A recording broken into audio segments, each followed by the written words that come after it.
cumprimento você que está entrando aí com a paz do Senhor. Entre no nosso canal, se inscreva, compartilhe, comente, curta os nossos vídeos. Lá são mensagens que pregam o Evangelho do Senhor Jesus. Amém? Pai Senhor, igreja. Pai Senhor. Vamos ler no livro de Lucas, capítulo 17. Glória. Eu vou ler primeiro e depois continua com a Bíblia aberta, que a gente ainda vai continuar nesse capítulo. Diz assim, a partir do 1: Jesus disse aos seus discípulos: é inevitável que aconteçam coisas que levem o povo a tropeçar, mas ai da pessoa que por meio de quem elas acontecem. Seria melhor que fosse lançada ao mar com uma pedra de moinho amarrada no pescoço do que levar um desses pequeninos a pecar. Tomem cuidado. Se seu irmão pecar, repreendam. E se ele se arrepender, perdoe. Se pecar contra você 7 vezes no dia e 7 vezes voltar a você dizer estou arrependido, perdoe. Até aqui. Então, a primeira coisa que Deus quer falar, e Deus me levou a estudar sobre o pecado, né? Aqui fala, ai daquele que tropeçar, fala sobre o pecado, que é inevitável a gente tropeçar. A palavra de Deus diz em Gênesis 8:21, diz assim, uma parte do versículo: nunca mais amaldiçoarei a terra por causa dos homens, pois o seu coração é inteiramente inclinado para o mal, desde a infância. Então eu tenho o costume de falar para os jovens, e é uma coisa que eu falo, até o mais bonzinho aqui é pecador. Até o mais bonzinho aqui tem a palavra de Deus, e não sou eu que estou dizendo, tem o coração inteiramente inclinado para o mal, desde a infância. Desde a infância a gente já percebe, às vezes, as crianças têm inveja uma da outra, ciúmes uma da outra, quer bater, tem raiva, guarda alguns rancores, né? E aí desde criança. Então todos nós aqui somos pecadores. Então quando Deus traz esse versículo e fale, cuidado, né? Tome cuidado. Nós precisamos tomar cuidado, porque o nosso pecado leva alguém a pecar. Porque o nosso pecado, o nosso tropeçar, envergonha o nome do Senhor. Sabe aquele pecado que você acha que às vezes... O pastor tem muito costume de falar que nós, a multidão, nós está nos testemunhando de quem somos. Não somente dentro da igreja, mas fora da igreja, na escola, no colégio, no trabalho, na faculdade, dentro de casa, na vizinhança. Quem que os nossos vizinhos nos olham? Como que eles nos veem? Como nós testemunhamos a fé que há em Cristo na nossa vida?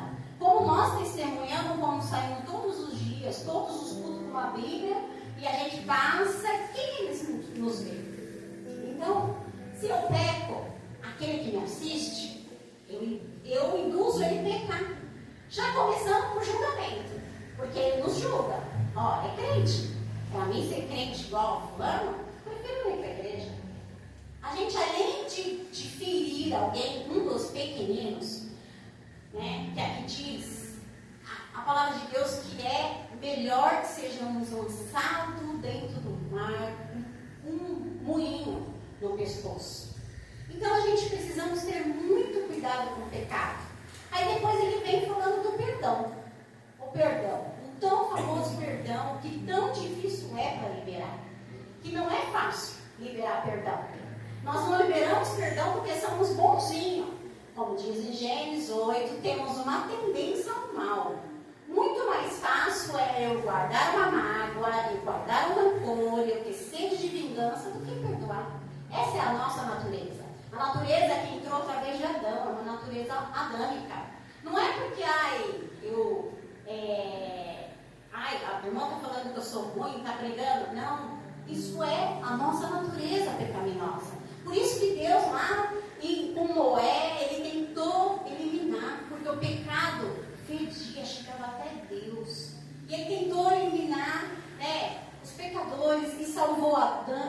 Noé e a sua família. Então, porque nós temos essa tendência a pecar. Então, se eu tenho uma tendência a pecar, vamos lá no raciocínio lógico. Se eu tenho uma tendência a pecar, tropeçar facilmente, por que não perdoar o meu irmão? Porque hoje ele erra, amanhã sou eu errando. Amanhã eu necessitarei deste perdão do meu irmão, de Deus, e assim sucessivamente. Mas nós, com a nossa natureza, nós dependemos e queremos guardar. A gente queremos segurar aquilo, queremos se vingar às vezes. E o perdão é tão importante para nós cristãos, que a gente necessitamos dele, porque a palavra de Deus diz que se você não perdoar o seu irmão, os seus pecados não serão perdoados. E quem aqui não precisa de perdão? Nós nascemos pecaminosos, nós nascemos errantes. Então nós necessitamos e temos que ser dependentes. Então quando alguém fizer o mal, como diz aqui, se for 7 vezes, Deus compara números para que a gente tenha um entendimento. 7 vezes no dia, a gente está pensando, 7 vezes no dia, né? 7 vezes nós precisamos perdoar. Depois tem outro texto que Deus diz, quanto que Pedro pergunta, quantas vezes devo perdoar o meu irmão? Ele fala, 70 vezes 7. Então isso quer dizer, eu tenho que perdoar, e perdoar, e perdoar, e perdoar, e perdoar. Cansei de perdoar. Continua perdoando, porque Jesus nunca cansou de te perdoar. E assim é a palavra de Deus. Quantas vezes, eu acredito que a maioria chegou aqui no Evangelho, reconheceu Cristo, já maduro. E aí, quantas vezes Deus te chamou, você tropeçou, errou, e Deus te levantou, e você se ergueu. E depois, quando as coisas começaram a ficar bem, você saiu de novo, e foi lá, se lambuzou de novo, e Deus foi lá, tirou você do lamaçal, te colocou uma veste nova, e te chamou de filho. Você foi lá e fez de novo. Quantas vezes? E quem somos nós para falar das vezes que o outro pecou contra a gente?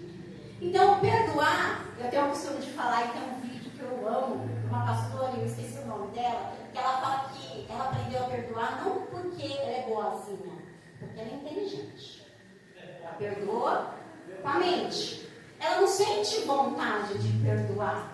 Ela sabe que ela necessita de perdoar. E assim é a palavra que Deus nos trouxe sobre o perdão. Porque o pecado, Isaías 59:2, versículo 2 diz assim: mas a sua maldade separaram vocês de Deus, e os seus pecados esconderam de vocês o rosto dele. Por isso ele não o ouvirá. Então, se eu estou em pecado, se a palavra de Deus diz que a nossa maldade, o nosso pecado nos separou de Deus e nos fez inimigos de Deus. Não porque Deus quer ser nosso inimigo, não. Sim, porque a nossa maldade chegou ao pecado e Deus ama o pecador, mas Ele não pode habitar no pecado. Então, a palavra de Deus, ela insiste em nos dizer que nós somos pecadores. E em Romanos 8, a partir do versículo 6, diz: a mentalidade da carne é morta, mas a mentalidade do Espírito é vida e paz. No 7 diz assim: a mentalidade da carne é inimiga de Deus, porque não se submete à lei de Deus e nem pode fazê-lo. No 8, quem é dominado pela carne não poderá agradar a Deus. Então o pecado, ele faz o quê? Ele nos afasta de Deus, ele nos afasta das pessoas de Deus. Você já parou para pensar, quando a gente pensa ou tem intuito ou faz alguma coisa que está errado, e o Espírito Santo nos constrange, né? E aí a gente sabe que é errado. A primeira coisa que a gente quer ficar é longe de pessoas de Deus. A gente quer ficar no nosso cantinho, a gente quer ficar quietinho, a gente quer se esconder daquele que para nós representa, né, a presença de Deus aqui na terra. E ela nos afasta das pessoas de Deus. Quando a gente vê às vezes pessoas, porque Jesus nos chamou pecadores, e ele perdoou os nossos pecados. Mas não para por aí. Ele não só chamou para perdoar o nosso pecado. Ele chamou para a gente crescer em conhecimento e graça. Ele chamou para a gente caminhar. Ele chamou a gente para mudar de nível. Ele chamou para a gente ir mais de Deus. E a gente acha que é simplesmente, tá bom, eu já aceitei Jesus e tá bom. E não é assim. Ele nos chamou para crescer. Então, quando a gente pecamos, a gente começa a retroceder. Quem é um pouco espiritual já começa a perceber.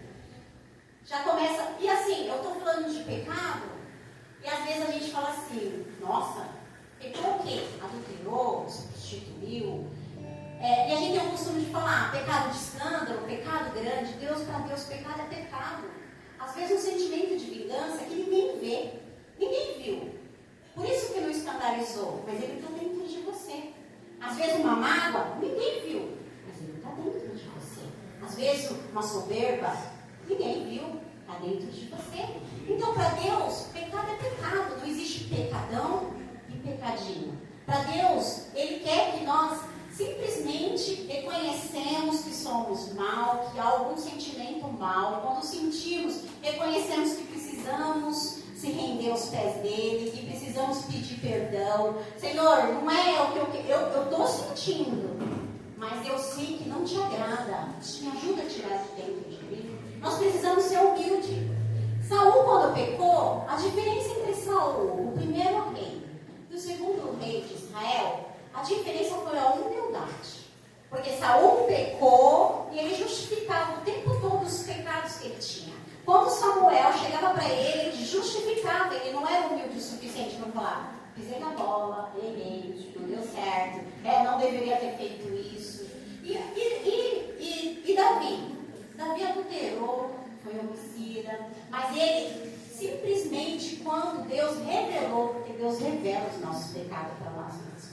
Deus não quer trazer a vergonha. Deus primeiro vai te falando, te contando, se arrepende, presta atenção, eu vi, ninguém viu, mas eu vi. E aí quando Natan vem para Davi, simplesmente ele entende, realmente, faz em mim um coração puro de novo. Senhor, permita que eu perca tudo, mas não perca a tua presença. Então foi a diferença de Davi. Por isso que ele foi segundo o coração de Deus. Por quê? Porque ele foi um homem humilde. Ele foi pecador, como todos nós aqui somos. Eu estudando essa palavra, eu chorei que nem criança. Eu chorei que eu soluçava, porque antes da gente subir aqui para pregar, Deus prega a gente. E aí, o pecado nos traz acusações.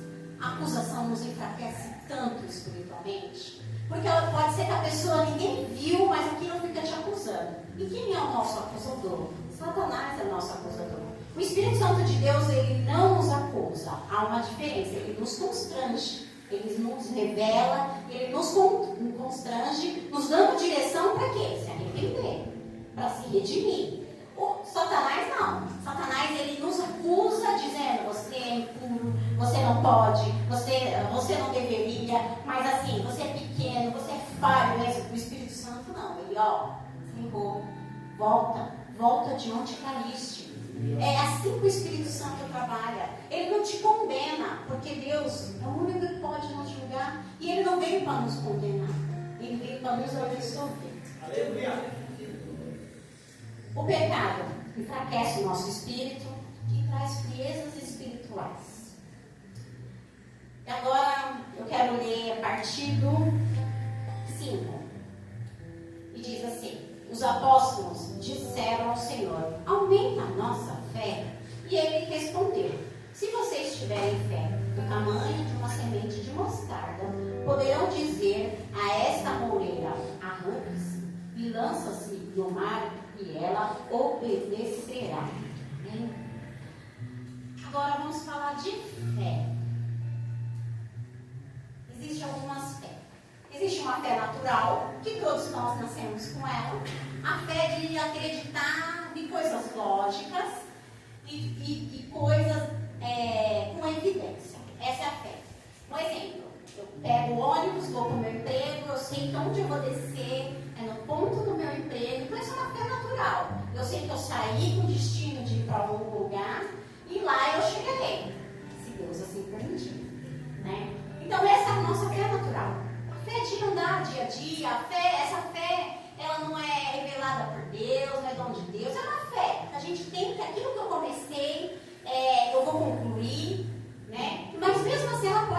frustrada. Porque eu posso achar que eu vou chegar e acontecer algum imprevisto e eu não chegar. Então essa é a fé.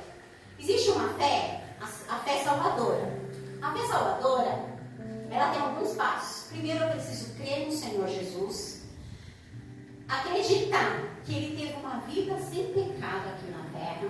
Depois eu preciso entender que Ele morreu em nosso lugar. Depois eu preciso entender que Ele ressuscitou entre os mortos. Ele ressuscitou, Ele não reencarnou. Se alguém pregar algo ao contrário para vocês, é heresia, é qualquer coisa, menos Jesus. Tanto que Ele ressuscita, que Ele vem no corpo, com as mãos curadas, com os pés curados, e Ele aparece para os discípulos assim. E eu acho que Ele apareceu já para dizer que Ele reencarnou. Ele aparece e manda Tomé. Sabe aquela passagem de Tomé? Que os discípulos falam, o mestre ressuscitou. E ele fala assim, eu só acredito com os dedos nas chagas. E aí quando Jesus aparece para ele, ele fala, toca aqui, Tomé. E aí ele fala assim, agora eu acredito. Ele fala, eu acredito por quê? Porque vistes, bem-aventurados que não viram, pois creu. Sabe o que eu aprendo com isso? Nós somos bem-aventurados. Nós não vimos a chaga, mas nós cremos no Senhor Jesus Cristo que pode nos salvar. E mais um passo, que Ele vive e virá nos buscar. Então, essa é a fé para a gente ser salvo. Se for pregado, e se você for em qualquer outro lugar, em qualquer outro tipo de religião, qualquer outra coisa, e não pregar Jesus, não há salvação sem Jesus Cristo. A salvação de Jesus Cristo, ela só vem a salvação de uma vida eterna, ela só vem através de Jesus Cristo. Os demais é tudo história da carochinha. Se te pregarem Jesus, Jesus salva, Jesus é aquele que morreu e ao terceiro dia ele ressuscitou e virá me buscar, aí sim é Jesus. A gente precisa muito entender esse espaço, porque senão a gente cai em outras histórias e a gente acaba indo por caminhos que não nos levam à salvação. E agora vamos falar da fé operante. A fé operante é a fé que Deus fala, eu escuto o que Deus fala e eu começo a agir como Deus falou. Vou dar um exemplo. Deus uma vez prometeu para você que Ele vai libertar o seu marido e Ele vai trazer seu marido. O seu marido ainda não está na igreja, o seu marido ainda está nos vícios, o seu marido não está na igreja, mas você está crendo que ele está na igreja, que ele é um servo de Deus, você trata ele como um servo de Deus, você se comporta com ele como um servo de Deus. O seu filho não está na igreja, mas Deus prometeu, ele tem promessa. Eu ouvi, eu não estou vendo. A fé operante é aquela fé que eu entendo que eu não vivo por vista, mas eu vivo por fé. Essa é a fé operante. E ela assim, a situação é toda contrária, vem terremoto, mas eu estou crendo que Jesus prometeu e Ele é fiel para cumprir. E eu vivo conforme. Não assim, imagina, Deus falou, prometeu que ia tirar meus filhos da droga. Meu filho está lá na biqueira todo dia. Eu estou na igreja, mas meu filho está na biqueira. Essa é uma fé murmurona, não é uma fé operante. E sabe quem murmurou? O povo de Israel. E eles deveriam atravessar aquele deserto para chegar em Canaã, na terra prometida, há 40 dias. E eles passaram, sabe quanto tempo? 40 anos, porque além deles viver milagres por milagres, eles murmuravam o tempo todo. Mas sabe, igual videogame, eu falo que é casa de videogame. Eu trabalho com pessoas. Pessoas são assim. Então é fase de videogame. Você passa uma fase, vem outra fase. Então era assim. Eles não tinham comer, Deus mandava o que comer. Agora eu quero carne, Deus mandava carne. Agora eu quero água, Deus mandava tocar na rocha. Vem água. Ai, mas não tem cebola, mas não tem tempero. É assim. Deus ia resolvendo uma fase, ele arrumava uma fase, achando que Deus é limitado. Deus não é limitado. Para Deus nada é impossível. Deus é Deus poderoso, é criador de todas as coisas, é criador do céu, da terra e tudo aqui nela. E aí o povo ficou lá murmurando. Então, quando Deus prometer, essa é a fé operante. Não é viver reclamando, não é viver murmurando, é viver como se aquilo fosse real. E aquilo é real, porque o Deus que prometeu é fiel para cumprir. Se Ele começou a boa obra, Ele é fiel para concluir essa obra. Então é viver aquilo, viver literalmente aquilo.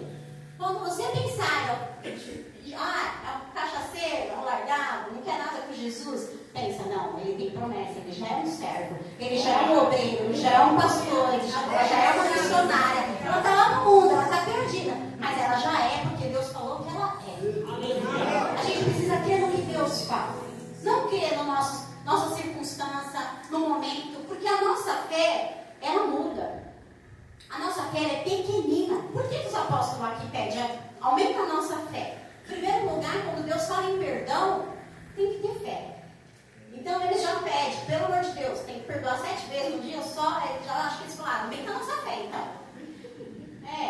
Mas Deus não precisa de uma fé grande. Deus é aquele que mesmo no pequenininho, ele multiplica, porque ele pegou 2 peixes, 5 pão e deu para 5.000 pessoas. Ele não precisa de muito de você. Ele é poderoso com muito ou com pouco. Com pouco ele faz muito. Ele é poderoso em tudo. Então Deus é. E a gente precisa crer que ele é. É simplesmente assim. Essa é uma fé operante. Não é pela... às vezes a gente fica, não sou capaz. Não sei nem falar. Eu tô aqui, não sei nem falar direito. Tô aqui tremendo. Mas assim, não é pela minha capacidade. Deus me chamou um dia, eu só disse, eis-me aqui. E ao dizer eis-me aqui, eu não posso voltar atrás. Porque Deus falou que um dia ia me usar. E eu só disse e ouvi. Hoje eu ouvi muito louvor, que é a primeira vez que Deus falou que ia me usar. Eu fiquei ouvindo. Eu entendi, Deus vai me usar. Mas não é a gente ser tão capaz. Porque capazes, somos incapazes. Mas quem te chamou te capacita. Quem te chamou te coloca. Quem te chamou coloca a palavra na sua boca. Quem te chamou multiplica o seu talento. Quem te chamou te dá dons. Então a gente tem medo e a gente acaba não fazendo algumas coisas porque a gente confia em nós mesmos. Que nós somos limitados, mas o nosso Deus é ilimitado. Ele é todo poderoso. Aleluia! Então a fé, ela não é ver para crer, e sim crer para ver. E essa fé, ela traz uma paz que excede todo o entendimento, como diz na palavra. Aquilo que eu falei, você não está vendo, mas é uma coisa assim, olha, Deus prometeu, Deus vai cumprir, e te dá paz. Você não fica ansioso, tipo, ai meu Deus, como que vai acontecer amanhã, 2000? Não, daqui quando? Mas Deus já prometeu há 10 anos atrás, Deus é dono do tempo. É Ele que faz. O tempo é dele, tudo há tempo, propósito, conforme Ele. Continuando aqui. No 7. Qual de vocês, que tendo um servo que esteja no arado ou cuidando das ovelhas, lhe dirá, quando ele chegar do campo, vem agora e sente-se para comer? Ao contrário, não dirá, prepare o meu jantar, apronte-se, sirva-me, enquanto eu bebo, depois você pode comer e beber. Será que ele agradará o servo por ter feito o que lhe foi ordenado? Assim também, vocês, quando tiverem feito tudo o que for ordenado,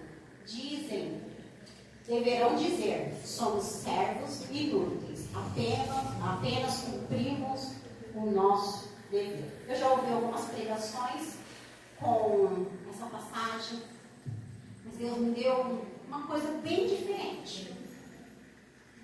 O dever é do servo. Aqui fala de servo e senhor. E aqui eu quero trazer servo, Deus me trouxe trazer servo e senhor em Jesus. Em João capítulo 1, diz assim, ele era a palavra e estava com Deus. E era Deus. E todas as coisas que foram feitas por intermédio dele, sem ele, nada do que existia teria sido feito. Ele era Deus, certo? E Deus é o que nosso?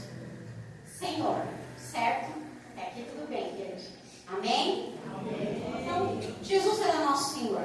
Ele fez todas as coisas e nada sem ele, tudo que existe, nada sem ele, nada poderia ser feito. Então, ele era nosso Senhor. Ele é nosso Senhor. Mas ele deixou a sua glória e veio para uma terra passar por tudo que eu e você nos passamos. Ele tinha uma natureza pecaminosa, como todos nós. Nascemos ser humano. Ele não desrespeitou nenhum processo. Ele veio da barriga de uma virgem, passou pelo tempo, pela barriga, ele nasceu, ele cresceu, ele conheceu conhecimento e graça. Ele também estava nocível à maldade, a pecado, mas ele escolheu não. A única diferença entre todos os profetas da Bíblia, entre todos os líderes da Bíblia, entre todos os homens, Jesus não pecou. Jesus não foi derrotado pelo pecado. Ele venceu o pecado e mostrou para mim e para você que nós podemos vencer este pecado. Mas vamos lá. Ele era Senhor. Ele é Senhor. Mas ele saiu da sua glória e veio para a terra. Para quê? Para nos servir. Porque a palavra de Deus falou que ele servia a humanidade. E ele serviu, ele curou, ele libertou, ele trouxe palavra de libertação, de remissão, ele trouxe várias coisas. Ele veio só para nos servir. E aí, o que acontece? Ele pega e mesmo assim ele foi rejeitado. E quantos de nós, às vezes, queremos ou somos chamados para servir e nós estamos numa geração doente, uma geração mimimi. E isso eu digo para a igreja. Por quê? Porque nós entramos dali doente. Aqui é um hospital, aqui é lugar de cura mesmo. Aqui é um hospital onde chegamos no mundo doente. Porque quando nós estamos no mundo, por mais que a gente queremos fazer coisa certa, nós fazemos coisa errada.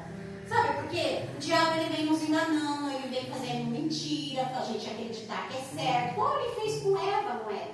E a gente começa a tomar atitudes envolvida pela emoção. E a nossa emoção nos leva muito a pecar. Então aí a gente vai achando que eu estou tentando fazer certo. Então a gente vira meio que marionete. Então quando a gente entra ali, a gente entra com casamento destruído, saúde destruída, finanças destruídas, sonhos destruídos, desacreditado até em nós mesmos. E aqui é lugar de cura. Mas às vezes a gente acha que tem que viver destruído. Jesus nos chamou e com a palavra de cura nós temos que ser curados para curar. Nós temos que entender que Jesus nos curou, que por mais difícil que seja a nossa vida, nós acreditamos no Salvador, que é Jesus Cristo, e um dia poderemos chegar no céu. E aí a gente fica achando, não, mas eu não tive mãe. Meu pai me abandonou quando eu era pequeno. Mas olha, eu casei, meu marido não me quis, meu marido me traiu. E a gente vai remando com isso, e passa um ano, passa 2, 10, 15, 20. E não dá, a gente não dá liberdade para a cura de Cristo na nossa vida.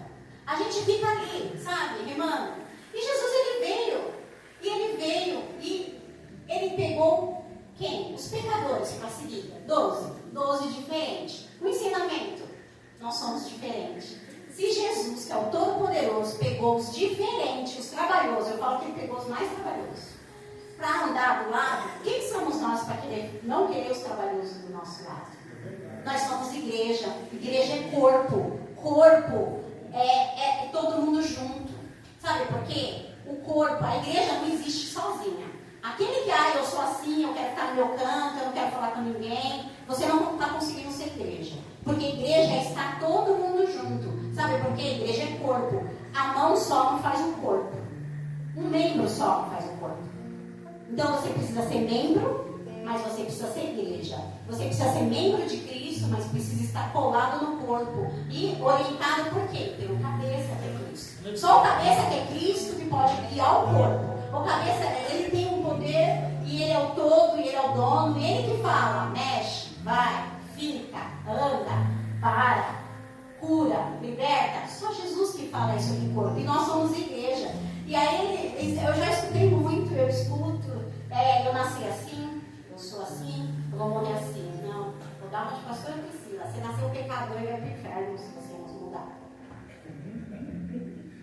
Síndrome de Gabriela, chama a psicologia isso. Eu nasci assim, eu sou assim, eu vou ficar assim. Nós nascemos pecadores, se a gente não se redimir, nós iremos para o inferno. E Deus não quer, não se agrada que nós formos para o inferno. Então nós precisamos mudar, nós precisamos ser curados, nós precisamos entender que Ele veio para nos servir.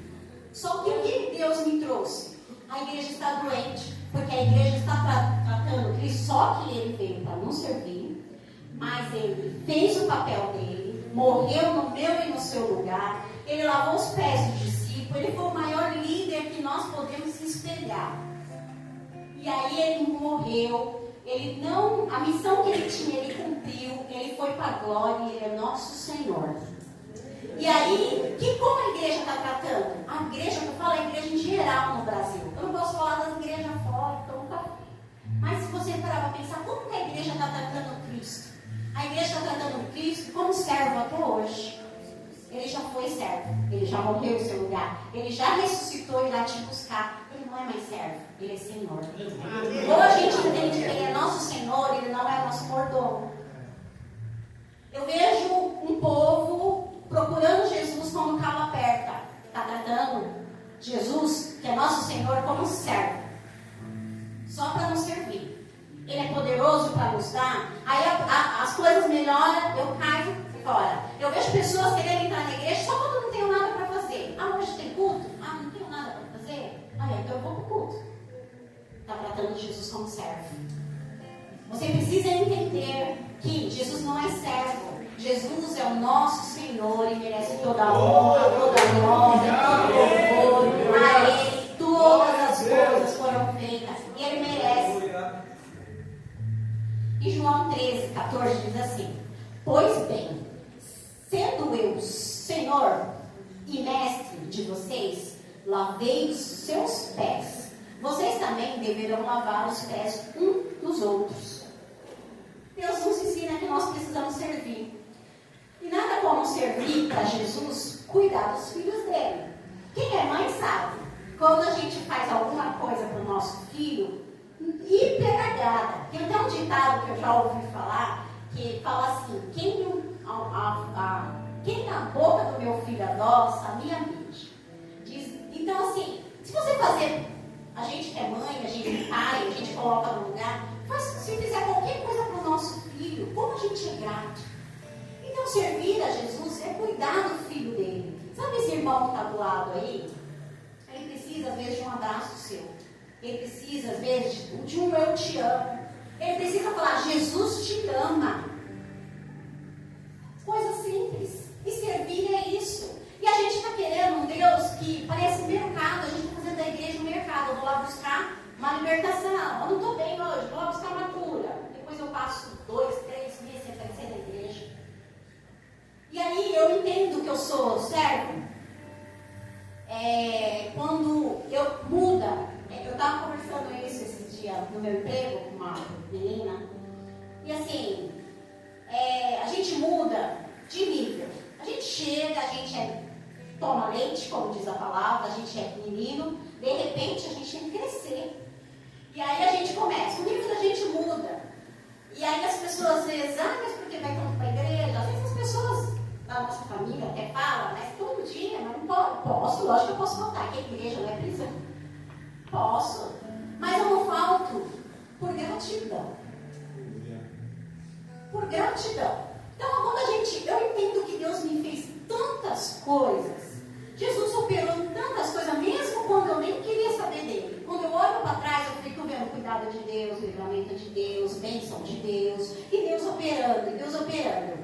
Aí, de repente, você vem para Jesus, você quer ficar no cantinho? Eu também sempre quis. Não queria envolvimento com igreja, com obreiro, com ninguém. Não fala, tipo assim, eu era a primeira, acabava você estar do lado da porta. Eu vou entrar no carro e vim embora, para ninguém me chamar. Mas chega um tempo que você, quando Deus te chama, aí você fala assim, mas Deus fez tanto por mim, por que eu não posso fazer por ele? Aí você amadureceu na fé. Você entende que precisa ser servo, porque o seu Senhor cuidou de você. Você entende que precisa ser servo, porque o seu Senhor te direciona, te abençoa, te liberta. Aí você começa a fazer. E para servir a Deus é lidar com gente. Não tem outra maneira. Jesus veio e lavou os pés do discípulo. Que palavra de mais humildade? Que é um líder mais humilde do que esse? Ele lavou os pés do discípulo e ele disse: se eu, sendo o Senhor, lavei o pé de vocês, tem que lavar o pé uns dos outros. É cuidar um dos outros, é amar um do outro, é trazer uma palavra de bênção um do outro, é trazer uma palavra de fé um do outro. Aí a gente está querendo servir errado. Na hora que eu posso, quando eu não tenho nada para fazer, da maneira que eu posso. Isso está totalmente errado. A gente precisa quando Ele precisa. Ele é o Senhor. O Senhor manda num servo. E o servo, se ele falar, vamos pensar aqui quem trabalha.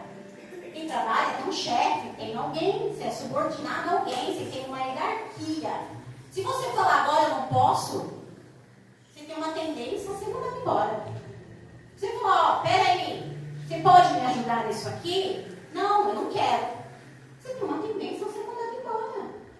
Então, o que a gente precisa tentar entender, sim, os nossos líderes da terra, nós temos tem que ter reverência, obediência, sim. Porque a palavra de Deus que diz que toda liderança é constituída por Deus. Seja o nosso presidente ser devotado nele ou não, a gente tem que obedecer, porque isso é lei. Ele faz a lei e a gente tem que ir lá obedecendo, desde que não se corrompa contra o que diz a Bíblia. Mas a gente tem que estar lá obedecendo. O nosso governador, o nosso prefeito, o nosso patrão, na escola, os nossos professores, os nossos diretores, na igreja, não é diferente, precisa ter ordem. A palavra de Deus fala que tem ordem e decência dentro da igreja. Então tem as lideranças, tem as hierarquias, e a gente tem que abaixar a cabeça e reconhecer que foi constituído por Deus. Se eu não conseguir entender que foi constituído por Deus, porque Ele é meu Senhor, porque eu tenho que servir, porque se eu achar que eu tenho que, por exemplo, subir aqui por causa do pastor e a pastora, eu ia olhar para o pastor e a pastora não veio, eu não ia pegar. Se eu achar que eu tenho que fazer alguma coisa com o Joe, que é meu líder, um dia o Joe vai me chatear e eu vou falar, não vou fazer, porque ele me chateou. E a gente está nocivo a ter pensamentos diferentes. Se eu falar, eu vou pregar para alguém ver, e aquela pessoa não te recompensar, nós desistiremos de fazer. Nós precisamos entender que eu estou fazendo para Deus, e é para Deus, e Ele vai nos recompensar. A gente não está aqui fazendo para ninguém. Porque se você perder o foco, que é Cristo, você tropeça e cai. E aí você tem que começar tudo de novo. E é difícil, para quem já começou, é difícil começar tudo de novo. É difícil levantar. Então, assim, meu foco é Cristo. Então, eu estou fazendo por quê? Eu sou uma ovelha do Senhor porque é para Cristo. Eu sou tia da escolinha porque é para Cristo. Eu sou líder dos jovens porque é para Cristo. Eu limpo a igreja porque é para Cristo. Eu estou aqui em cima do altar porque é para Cristo. E Cristo me chamou para quê? Para pregar para a igreja. E eu faço parte da igreja. Isso que eu pregada. Então, a gente precisa entender o que é servir. Servir a quem? O nosso Senhor. E Ele não espere recompensa no homem, porque recompensa é legal, mas fica feliz quando alguém fala alguma coisa, elogio é bom.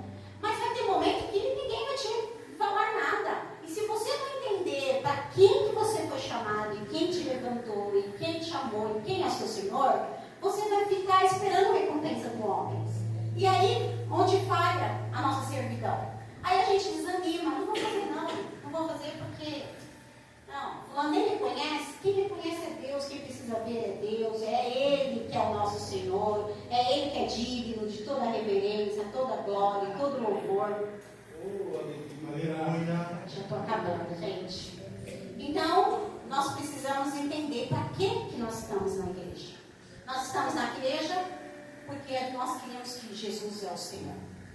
Então, eu queria que a igreja repetisse. Eu nasci pecador. Mas a fé em Jesus me salva. Ele se fez servo para mim. E me tornou servo. Esse é o título da minha pregação. Então, eu nasci pecador, todos nós. Mas através de Jesus, você crendo nele, você pode ser salvo. Não há pecado que resiste o nome de Jesus. Não há pecado que resiste a misericórdia de Deus. Não há pecado que resista à bondade do nosso Senhor Jesus Cristo. Ele se fez cordeiro. Deus entregou o seu Filho como cordeiro para mim e para você. Para que nenhum de nós venhamos perecer. Então nós precisamos dar honra a Ele, servir a Ele, viver por Ele, estar com Ele, em toda circunstância. Às vezes, a situação não é fácil, e não é fácil para ninguém. Não pensa que você é exclusivo. Andar com Cristo, quando eu comecei, eu achei que seria tudo mais fácil. A única coisa que para mim é mais fácil é crer que um dia tudo ficará para trás. E haverá um céu, onde não haverá choro, onde não haverá morte, onde o Senhor vai Senhor, face a face, vou falar santo, santo, santo, porque Ele é santo, Ele é santo. E aí, isso para mim se tornou muito mais fácil. Mas a circunstância, tudo que eu vivia antes, as dificuldades, eu vivo, às vezes até umas piores. Mas eu tenho a certeza que Deus é comigo, Ele nunca vai me abandonar. O seu pai pode te abandonar, a tua mãe pode te abandonar, o teu líder, o seu pastor pode ter um momento que ele não vai estar com você. Vai ter momento de deserto, o deserto é você e Deus. Mas Jesus estará ao lado contigo, Jesus estará caminhando com você. Jesus, naquele dia que você não puder caminhar, Ele te carrega no colo. E assim eu agradeço a minha oportunidade. Você que está aí, fica com Deus, em nome de Jesus. E o Senhor abençoe. Vamos ficar sobre os pés?